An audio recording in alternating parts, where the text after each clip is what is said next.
जय श्री राम। प्यारे भक्तों, आज श्री रामचरितमानस पाठ का 26वां दिन है। पिछले वीडियो में हमने जाना कि महाराज तुलसीदास जी हमें बता रहे हैं कि सभी देवतागण जाते हैं भगवान शंकर के पास और उन्हें प्रार्थना कर करके, विनय कर करके विवाह के लिए राजी कर लेते हैं।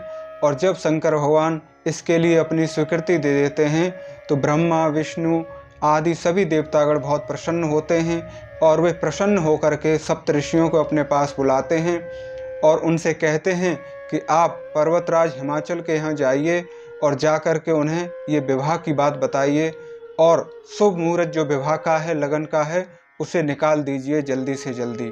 सप्तऋषि पर्वतराज हिमाचल के यहाँ जाते हैं और भगवान शंकर और माता पार्वती के विवाह का जो शुभ मुहूर्त है, शुभ लगन है, वो पत्रिका बना देते हैं, उनको बता देते हैं। उसके बाद वो पत्रिका ला करके ब्रह्मा जी को दे देते हैं। ब्रह्मा जी पत्रिका पा करके बहुत प्रसन्न होते हैं और सभी देवताओं से, गणों से ये कहते हैं कि बारात की तैयारियां की जाएं। सभी देवतागण अपने अपने विमानों पर, अपनी अपनी सवारियों पर सवार होकर के बारात में जा रहे हैं। भगवान शंकर भी अपना अद्भुत रूप धारण किए हुए बारात में जा रहे हैं। बारात हिमाचल नगरी में पहुंच गई है। जब हिमाचल नगर वासियों ने ये समाचार सुना है और राजा ने ये समाचार जब सुना है तो सभी लोग बारात का स्वागत करने के लिए जा रहे हैं, खुशी से दौड़ पड़े हैं। नगर को बहुत ही भव्य तरीके से सजाया गया है। आइए अब जानते हैं हम आगे की कथा। जय श्री राम, जय सीता माता, जय श्री हनुमान। हिय हर से सुन सेन निहारी, हरहि देख अति भय सुखारी। शिव समाज जब देखन लागे, बड़री चले बाहन सब भागे। देवताओं के समाज को देखकर सब मन में प्रसन्न हुए, यानी कि जो भगवान शंकर की बारात है उसमें सभी तरह के देवता हैं, विभिन्न देवतागण भी हैं, भूत पिशाच भी हैं, सभी लोग आए हुए हैं और ये बारात नगर के बाहर पहुंच गई है। नगरवासी बड़े ही हर्ष से खुश होकर के उनकी अगवानी करने के लिए गए हैं और मन में बहुत प्रसन्न हो रहे हैं। तो यहाँ पे यही बात कही गई है कि देवताओं के समाज को देखकर सब मन में प्रसन्न हुए और विष्णु भगवान को देखकर तो बहुत ही सुखी हुए। किंतु जब शिव जी के दल को देखने लगे तब तो उनके सब वाहन सवारियों के हाथी, घोड़े, रथ के बैल आदि डर कर भाग निकले। यानी कि जो नगरवासी अपने वाहनों से, कोई रथ में गया था, कोई बैलगाड़ी में गया था, कोई हाथी पे गया था, नगर के बाहर भगवान शंकर की बारात का स्वागत करने के लिए, तो जब उन्होंने शंकर भगवान के दल को देखा तो उनके डर के मारे तो उनके जो सवारियों में वाहन लगे हुए थे नगरवासियों के, हाथी, घोड़े, बैल वगैरह, वो सब भाग खड़े हुए। धर धीरज तहें रहे सयाने, बालक सब ले जीव पराने। गए भवन पूछई पितु माता, कहीं बचन भय कंपित गाता। कुछ बड़ी उम्र के समझदार लोग धीरज धरकर वहां डटे रहे। यानी कि जो नगरवासी बारात का स्वागत करने के लिए आए थे तो शंकर भगवान का जो दल था, जो बाराती थे, उनको देख करके जानवर तक उनके डर जाते हैं, भाग खड़े होते हैं। तो जो बड़े समझदार सयाने लोग थे वो वहाँ पर रुके रहते हैं और जो बच्चे होते हैं, लड़के होते हैं, तो वो सब अपने प्राण बचा करके वहाँ से अपने अपने घरों को भाग खड़े होते हैं। घर पहुँचने पर जब माता पिता पूछते हैं तब वे भय से काँपते हुए शरीर से ऐसा वचन कहते हैं, मतलब उनका शरीर भय से काँप रहा है और वो क्या कहते हैं, कहीं कहा कहीं जाई न बाता, जम कर धार कि धो बरियाता। बर बोराह बसें असवारा, ब्याल कपाल विभूषण छारा। क्या कहें, कोई बात कही नहीं जाती। यानी कि जो बच्चे बारात देखकर अपने घर भाग करके आ गए वो अपने माता पिता को बारात का आंखों देखा हाल बता रहे हैं, कह रहे हैं कि क्या कहें, कोई बात कही ही नहीं जाती। यह बारात है, यह यमराज की सेना है, दूल्हा तो पागल है और बैल पर सवार है, सांप, कपाल और राख ही उसके गहने हैं। मतलब जो बच्चों ने देखा वही अपने अपने घर पे वो बता रहे हैं, बखान कर रहे हैं। तन छार वलाय कपाल भूषण नगन जटिल भयंकरा, संग भूत प्रेत पिशाच जोगिन बिकट मुख रजनी चरा, जो जियत रही बरात देखत पुण्य बढ़ते ही कर सही, देखई सो उमा विवाहु घर घर बात असिलर कन कही। दूल्हे के शरीर पर राख लगी है, सांप और कपाल के गहने हैं, वह नंगा जटाधारी और भयंकर है। उसके साथ भयंकर मुख वाले भूत प्रेत पिशाच योगिनियां और राक्षस हैं। जो बारात को देखकर जीता बचेगा सचमुच उसके बड़े ही पुण्य हैं, और वही पार्वती का विवाह देखेगा। लड़कों ने घर घर यही बात कही, यानी कि वो कह रहे हैं कि जो बारात को देखकर जीता बचे, यानी कि जो जिंदा बच जाएगा ऐसी बारात देख करके लास्ट में आखिरी में, सचमुच वही बड़े भाग्यवान होगा और वही उसके बड़े पुण्य होंगे और वही पार्वती का विवाह होते हुए देख पाएगा, वरना हम तो कोई ऐसा शुभ अवसर देख नहीं पाएंगे। समुझि महेश समाज सब, जननी जनक मुस्काहि, बाल बुझाए विविध विधि निडरे हो डरु नाहि। महेश्वर शिवजी का समाज समझकर सब लड़कों के माता पिता मुस्कुराते हैं। उन्होंने बहुत तरह से अपने बच्चों को समझाया कि निडर हो जाओ, डरने की कोई बात नहीं है। ले अगवान बारात ही आए, दिए सबहीं जनवास सुहाए, मैना शुभ आरती सवारी, संग सुमंगल गावहि नारी। जो मैना है, जो पार्वती जी की माता, उनका नाम मैना है। तो उन्होंने आरती के थाल सजा लिए हैं बारात की अगवानी करने के लिए, स्वागत करने के लिए। अगवान लोग बारात को लिवा लाए हैं। जो बारात को लिवाने के लिए जो लोग गए थे नगर से, उन्होंने सबको सुंदर जनवासे में ठहराने दिया। जो अच्छा सा बारातियों के रुकने का प्रबंध किया गया था जनवासे में, तो वहाँ पर सभी बारातियों को ठहरा दिया गया है।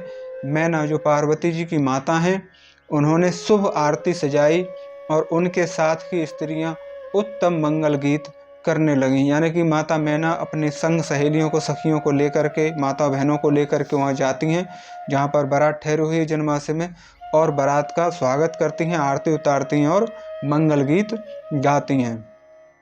कंचन थार सोह बर पानी, परिछन चली हरई हरसानी, बिकट वेश रुद्रहि जब देखा, अबुलन और भय भयउ विशेषा।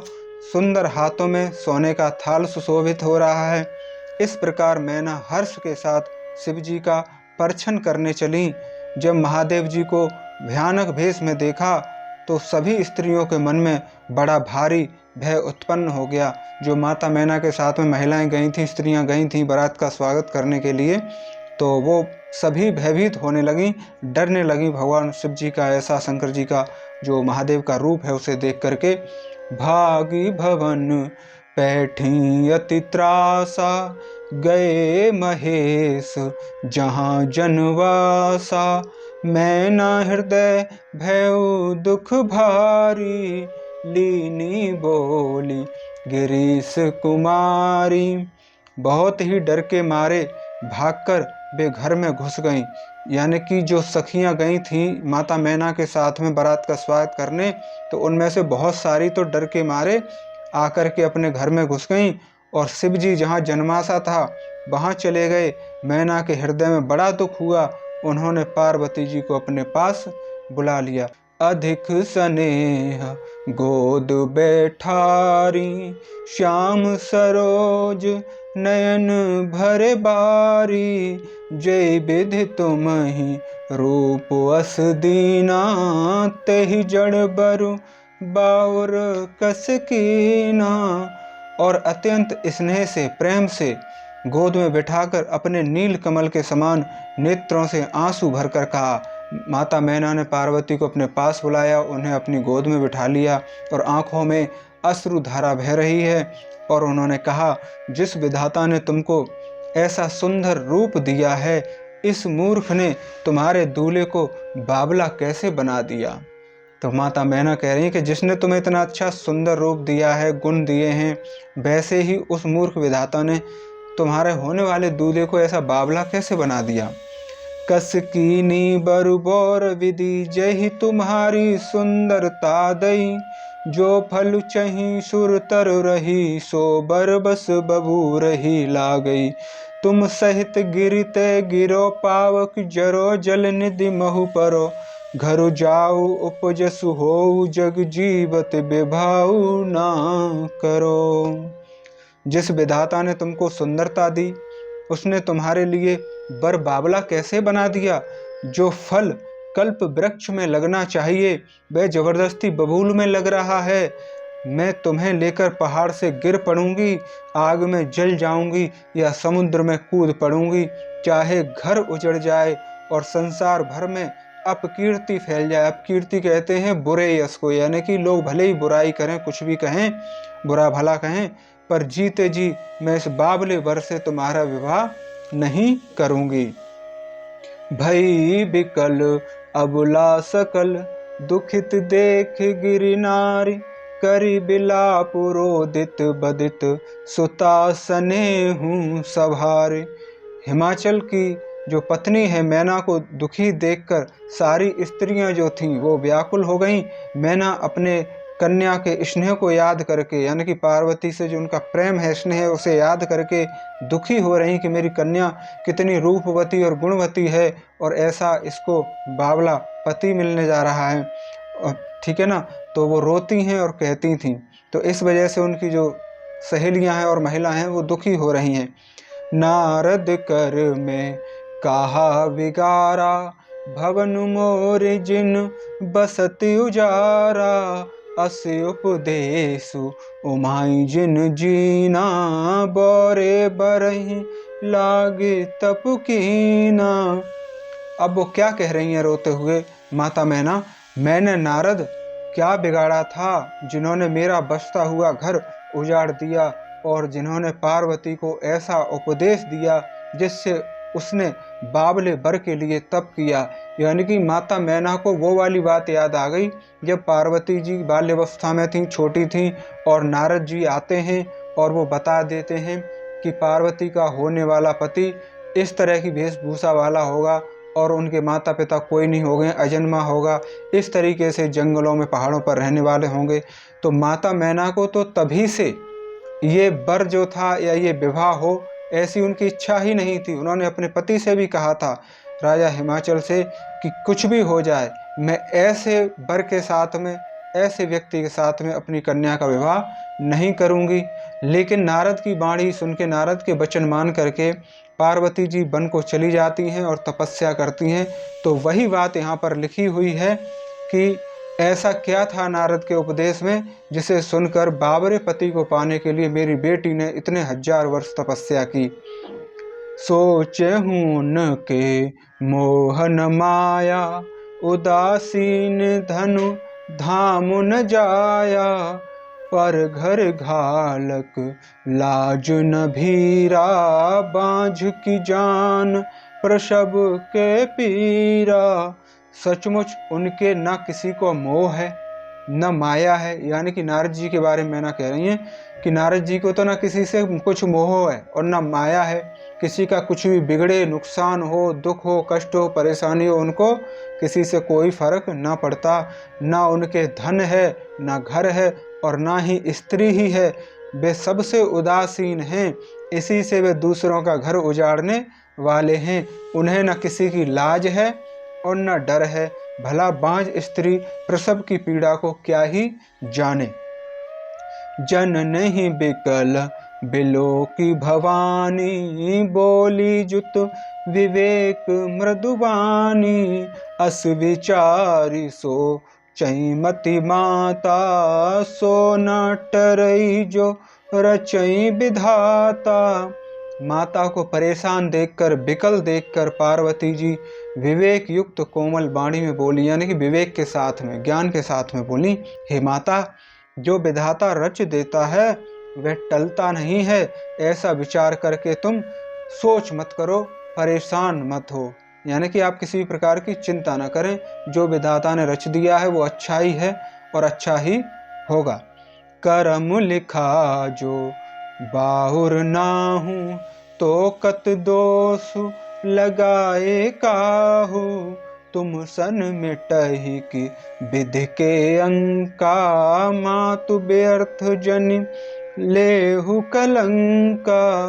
तो पार्वती जी अपनी माता से कह रही हैं, जो मेरे भाग्य में बावला ही पति लिखा है तो किसी को क्यों दोष लगाया जाए। हे माता, क्या विधाता के अंक तुमसे मिट सकते हैं? यानी कि जो विधाता ने लिख दिया है, जो रच दिया है, वो किसी के मिटाने से नहीं मिटेगा, वो तो होकर के ही रहेगा। तो व्यर्थ कलंक का टीका मत बनो, यानी कि बुरा भला कह करके अपना अपयश मत कमाओ और परेशान मत हो। जान लेहु मातु कलंक, करुणा परिहरऊं अवसर नहीं। दुख सुख जो लिखा लार हमारे, जाबु जह पावऊं तही। सुनि उमा वचन विनीत, कोमल सकल अबला सोचही। बहु भांति विविधि लगाई, दूषण नयन बार विमोचही। हे माता, कलंक मत लो अपने सर पर, रोना छोड़ दो। यह अवसर विषाद करने का नहीं है। विषाद कहते हैं दुख को, दुख मनाने का नहीं है। मेरे भाग्य में जो दुख सुख लिखा है उसे मैं जहाँ जाऊंगी वही पाऊंगी। पार्वती जी के ऐसे विनय भरे कोमल वचन सुनकर सारी स्त्रियां सोचने लगीं और भांति भांति से विधाता को दोष देकर आंखों से आंसू बहने लगे। तो जो और स्त्रियां थीं वो ये सब सोच रही हैं कि कितनी समझदार, कितनी गुणवंती, कितनी रूपवती ये कन्या है, और इसने अपना जो भी है सब कुछ इसने मान लिया है, स्वीकार कर लिया है कि जो भी विधाता की रचना है, जो विधाता ने कर दिया है, रच दिया है, उसे कोई टाल नहीं सकता। तो तसल्ली की भी सब्र की कोई सीमा होती है। ये सब सोच करके सभी स्त्रियों के आंखों से आंसू बह रहे हैं। तही अब सर नारद सहित अरु ऋषि सप्त समेत, समाचार सुने तुहिन गिरि गबने तुरंत निकेत। निकेत कहते हैं घर को। इस समाचार को सुनते ही हिमाचल उसी समय नारद जी और सप्त ऋषियों को साथ लेकर अपने घर गए। यानी कि बारात में सभी लोग आए हुए थे, नारद जी भी उपस्थित थे और सप्त ऋषि भी वहाँ पर मौजूद थे। और जब ये समाचार सुना राजा हिमाचल ने कि जो हमारी पत्नी हैं वो बहुत ही दुखी हैं इस तरीके से वर का रूप देख करके, तब राजा हिमाचल नारद जी को और सप्त ऋषियों को अपने साथ लेकर के अपने महल के लिए आते हैं। तब नारद सबहि समुझावा, पूर्व कथा प्रसंग सुनावा। मैं ना सत्य सुनहु मम बानी, जगदम्बा तब सुता भवानी। तब नारद जी ने पूर्व जन्म की कथा सुनाकर सबको समझाया और कहा कि हे मैना, तुम मेरी सच्ची बात सुनो। तुम्हारी यह लड़की साक्षात जगत जननी भवानी है, अजानादि शक्ति अविनाशिनी, सदा शंभु अर्धंग निवासिनी। जग संभव पालन लय करनी, निज इच्छा लीला बपुधरनी। ये अजन्मा, अनादि और अविनाशिनी शक्ति हैं। सदा शिव जी के अर्धांग में रहती, यानी कि अर्धांगिनी हैं, और इसीलिए शंकर भगवान और पार्वती माता को अर्धनारीश्वर के नाम से भी जाना जाता है। तो वही बात नारद जी यहाँ पर कह रहे हैं कि ये तो सदा से ही शिव जी के आधे अंग में विराजमान रहती हैं। ये जगत की उत्पत्ति, पालन और संहार करने वाली हैं और अपनी इच्छा से ही लीला करके ये शरीर धारण करती हैं। तो नारद जी ने राजा हिमाचल को और उनकी पत्नी जो पार्वती जी की माता हैं मैना, उन सबको ये पूर्व जन्म की कथा सुनाई। कौन सी? भगवान शिव वाली और माता सती वाली, कि जिसमें माता सती अपने पिता दक्ष के यज्ञ में जाती हैं और किस तरीके से अपनी देह को यज्ञ में भस्म कर देती हैं, त्याग देती हैं अपने प्राणों को। तो वो वाली वो कथा बताते हैं। अब आगे देखते हैं क्या होता है। जन्मी प्रथम दक्ष गृह जाई, नाम सती सुंदर तन पाई। तहु सती शंकर ही विवाही, कथा प्रसिद्ध सकल जग माही। तो अभी जो मैंने आपको बात बताई तो वही बात यहाँ पर लिखी हुई है। नारद जी कह रहे हैं कि पहले ये दक्ष के घर जाकर जन्मी थी, तब इनका नाम सती था। बहुत सुंदर शरीर पाया था। वहाँ भी सती शंकर जी से ही ब्याही गई थी, मतलब इनका विवाह शंकर जी के साथ ही हुआ था। तब भी यह कथा सारे जगत में प्रसिद्ध है, इसे सब लोग जानते हैं। एक बार आवत शिव संगा, देख्यूं रघुकुल कमल पतंगा। भय मोह शिव कहा न कीना, भ्रम बस बेस सिय कर लीना। एक बार इन्होंने शिव जी के साथ आते हुए रास्ते में रघुकुल रूपी कमल के सूर्य श्री रामचंद्र जी को देख लिया। तब इन्हें मोह हो गया और इन्होंने शिव जी का कहा न मानकर भ्रमवश सीता जी का वेश धारण कर लिया। ये बात कौन कह रहे हैं? नारद जी कह रहे हैं। पार्वती के माता और पिता को और अन्य लोगों को ये कथा वो पूर्व जन्म की सुना रहे हैं कि इन्होंने भगवान श्री राम की परीक्षा लेने के लिए सीता माता का रूप रख लिया, परंतु भगवान शंकर ने तो मना किया था। सिय वेसु सती जो कीन तहि अपराध, शंकर पर हरि हर बिरह जाई बहोरी। पितु के यज्ञ जोगा नल जरी, अब जन्म तुमरे भवन निज पति लागी। दारुण तप किया अस जान संशय, तजहु गिरजा सर्वदा शंकर प्रिया। सती जी ने जो सीता जी का वेश धारण किया, उसी अपराध के कारण शंकर जी ने उनको त्याग दिया था। फिर शिव जी के वियोग में ये अपने पिता के यज्ञ में जाकर वहीं योग अग्नि में भस्म हो गई थीं। अब इन्होंने तुम्हारे घर जन्म लेकर अपने पति के लिए कठिन तप किया है। ऐसा जानकर संदेह को छोड़ दो, चिंता को त्याग दो। पार्वती जी तो सदा से ही शिव जी की प्रिया हैं, यानी कि प्रिय हैं उनको, और वो उनकी अर्धांगिनी हैं। सुन नारद के बचन तब सब कर मिटा विषाद, क्षण महु व्याप्यौ सकलपुर घर घर यह संवाद। तब नारद के वचन सुनकर सबका विषाद मिट गया। विषाद यानी कि दुख मिट गया, चिंता चली गई, और क्षण भर में यह समाचार सारे नगर में घर घर फैल गया कि इस तरीके से ये लीला है और चिंता की कोई बात नहीं है। जय श्री राम। प्यारे भक्तों, ये थी हमारी आज की कथा। मिलते हैं कल आगे की कथा को लेकर। भगवान से मेरी यही प्रार्थना है, आप हमेशा स्वस्थ रहें, प्रसन्न रहें। जय श्री राम, जय सीता माता, जय श्री हनुमान।